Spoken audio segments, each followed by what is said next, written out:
हमारी हालत उस सुनार जैसी है जो अपने सोने के कसने के पत्थर को लेकर बगीचे में आ गया और फूलों को कस कस कर देख रहा है कि कौन सा फूल सही है और कौन सा गलत है।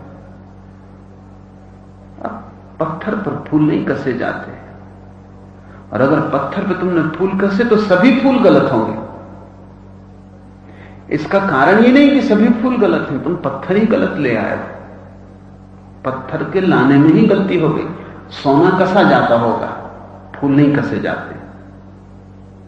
पत्थर पर घिस के कहीं फूलों का पता चलेगा कौन सही कौन झूठा, कौन असली कौन नकली। विचार से सही और गलत का कोई संबंध नहीं। अगर विचार का किसी चीज से संबंध है तो क्या है? विचार का संबंध है जहां बहुत सी गलतियां हैं उसमें सबसे कम गलत को चुनना, द लीस्ट। वो जो सबसे कम गलत है, सबसे कम बुरा है, सबसे कम बुराई को चुनना विचार की प्रक्रिया है। लेकिन सबसे कम बुराई भी बुराई है, इससे कोई फर्क नहीं पड़ता कि तुमने एक ठिगने शैतान को चुना है कि लंबे शैतान को चुना है। शैतान की मात्रा से उसके गुण में कोई फर्क नहीं पड़ता। 2 पैसे की चोरी भी उतनी ही बड़ी होती जितनी 2 करोड़ की। चोरी चोरी है, छोटी और बड़ी चोरियां नहीं होती, छोटी बुराई बड़ी बुराई नहीं होती। मैंने सुना है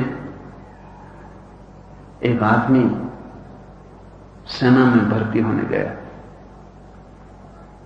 उससे पूछा गया कि तुम शराब तो नहीं पीते? उसने कहा कि नहीं। चोरी की आदत तो नहीं है? उसने कहा नहीं। सिगरेट धूम्रपान? उसने कहा नहीं। स्त्रियों के पीछे तो नहीं भटकते हो? उसने कहा कि बिल्कुल नहीं। आखिर पूछने वाला भी थोड़ा चौंका, उसने कहा कोई एक आध तो बुराई होगी। उसने कहा सिर्फ एक ही बुराई है कि मैं झूठ बोलता हूं, मगर एक बुराई काफी, वो जो सब उन्होंने कहा था व्यर्थ हो गया।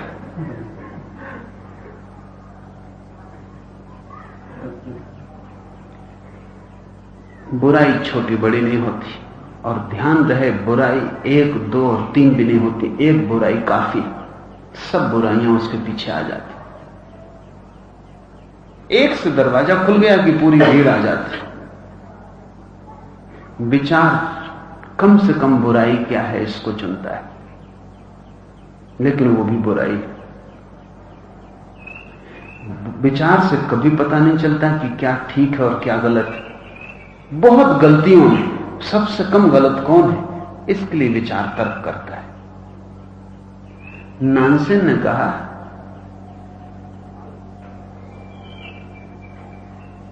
अध्ययन नहीं, विचारण नहीं। जोसु ने पूछा फिर जानेंगे कैसे कि ठीक क्या है? तो नानसेन ने उत्तर दिया मार्ग दृष्ट जगत का हिस्सा नहीं, न ही वह अदृष्ट जगत का हिस्सा है। पहचान ब्रह्म और गैर पहचान व्यर्थ। यदि तुम असंदिग्ध होकर सच्चे मार्ग पर पहुंचना चाहो तो आकाश की तरह अपने को उसकी पूरी उन्मुक्तता में छोड़ दो, पूरी स्वतंत्रता में छोड़ दो, और उसे न शुभ कहो और न अशुभ। बड़े कीमती सूत्र। मार्ग न तो दृश्य जगत का हिस्सा है। जिन रास्तों को तुम देखते हो उन रास्तों में से कोई भी रास्ता आत्मा तक नहीं जाता, वे सभी रास्ते बाहर ले जाते, उनमें से कोई रास्ता भीतर की तरफ नहीं जाता। तुम दुनिया भर के रास्तों पर चलते रहो तो भी तुम अपने भीतर नहीं पहुंचोगे। रास्ते मात्र जो दिखाई पड़ते हैं बाहर ले जाते। तो विचार कहेगा तो फिर इससे विपरीत सही होगा। अगर दृश्य रास्ते उस तक नहीं ले जाते तो वो अदृश्य का हिस्सा होगा। विचार हमेशा विपरीत में सोचता है, अगर ये सही नहीं है तो इससे उल्टा सही होगा, अगर हां गलत है तो नहीं सही होगा, अगर नहीं गलत है तो हां सही होगा, अगर नास्तिक गलत है तो आस्तिक ठीक होगा, अगर आस्तिक गलत है तो नास्तिक ठीक होगा। लेकिन ठीक सदा दोनों के पार है।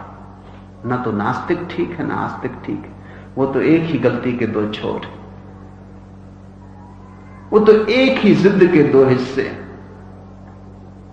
वो एक ही नासमझी के दो पहलू।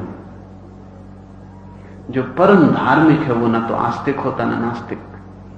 इसलिए बुद्ध और महावीर के संबंध में बड़ा भ्रम है। बहुत लोग समझते हैं वो आस्तिक हैं, बहुत लोग समझते हैं वो नास्तिक है, और वो खुद चुप है। जैन समझते हैं महावीर से बड़ा आस्तिक कहां खोजोगे, हिंदू समझते हैं कि महावीर से बड़ा नास्तिक और कौन होगा, बौद्ध सोचते हैं बुद्ध महाआस्तिक, लेकिन गैर बौद्ध सोचते हैं इस आदमी सब भ्रष्ट किया, यह आदमी महान आस्तिक है, यह आदमी बड़ा था, बड़ा बहुमूल्य था। इसलिए हिंदुओं ने इसे 10वां अवतार स्वीकार किया। इसको इंकार करना भी मुश्किल है, आदमी बजनी था। इसको एकदम इंकार करोगे तो तुम्हें खुद ही लगेगा कि कुछ भूल हो रही। इतना बड़ा आदमी इस मुल्क में पैदा हुआ, इसको हिंदू अपने अवतारों में से छोड़ भी नहीं सकते, क्योंकि छोड़ने से इसका कोई नुकसान ना होगा, उनकी फेरिस्त कमजोर हो जाएगी। वो जो लिस्ट बनाए हुए अवतारों की, उसकी ही कीमत गिर जाएगी। बुद्ध का कोई हर्जा नहीं, लेकिन बुद्ध से ज्यादा जगमगाता आदमी पैदा नहीं हुआ इस जमीन पर, इस मुल्क में। इसको छोड़ना हिंदुओं के लिए दुखद है, ये दुकान के लिए नुकसान होगा।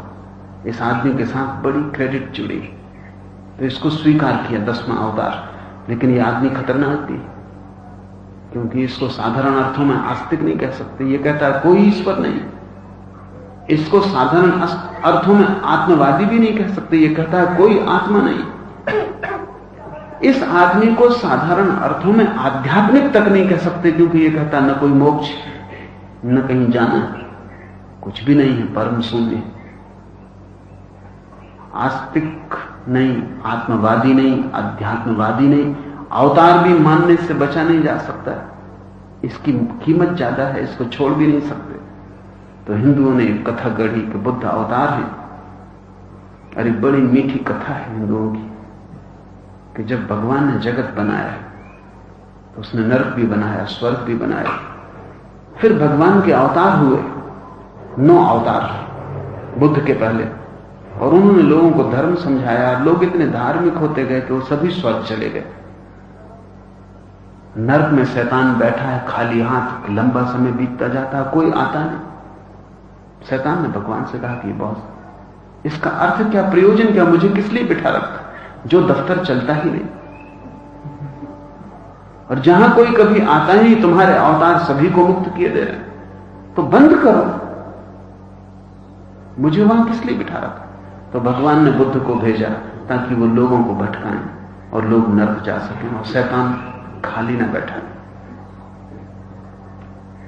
छोटे मोटे आदमी से ये भटकाना भी नहीं हो सकता, क्योंकि राम ने जिनको चलाया हो रास्ते पर, कृष्ण ने जिनको मार्ग दिखाया हो, उनकी हैसियत का, बल्कि उनसे भी बड़ी हैसियत का आदमी चाहिए जो भटकाए। इसलिए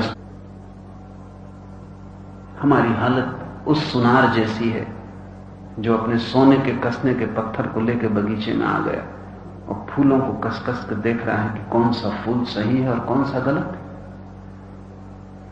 अब पत्थर पर फूल नहीं कसे जाते, और अगर पत्थर पर तुमने फूल कसे तो सभी फूल गलत होंगे।